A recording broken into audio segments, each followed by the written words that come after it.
ધોરણ 7 માં પાઠ્યપુસ્તકમાં સ્વાધ્યાય 13.1 એની પ્રશ્ન પહેલો સમઘન બનાવવા માટે ઉપયોગમાં લઈ શકાય તેવી રેખાકૃતિઓ.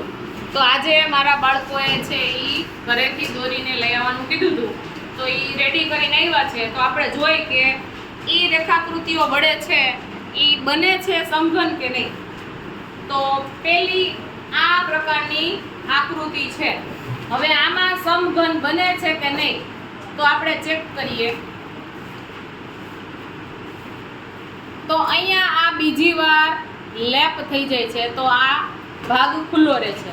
તો આ આકૃતિ વડે સમઘન બનતો નથી. હવે બીજી આકૃતિ જે છે એ છે આ આકૃતિ છે. તો આના વડે આપણે ટ્રાય કરીએ કે સમઘન બને છે કે નહીં. તો આપણે બનાવવાની કોશિશ કરી. તો આને ફોલ્ડ કરીએ એટલે સરસ મજાનો સમઘન બની જાય છે, બરોબર. તો બીજી આકૃતિ વડે સમઘન બની જાય છે.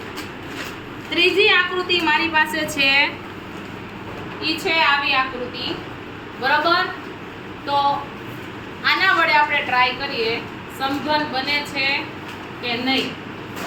તો જુઓ, બધી જ બાજુ છે મસ્ત મજાનો સમઘન બની ગયો છે.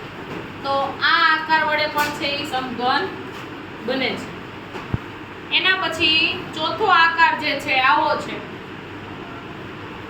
તો આના વડે આપણે ટ્રાય કરીએ સમઘન બનાવવાની. તો આમાં પણ મસ્ત મજાનો સમઘન બની જાય છે, બરોબર છે.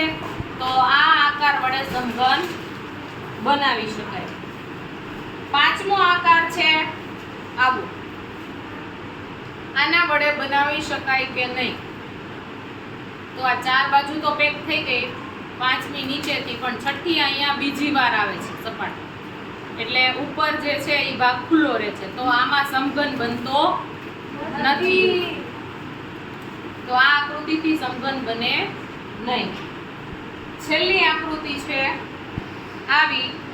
તો આમાં ટ્રાય કરીએ.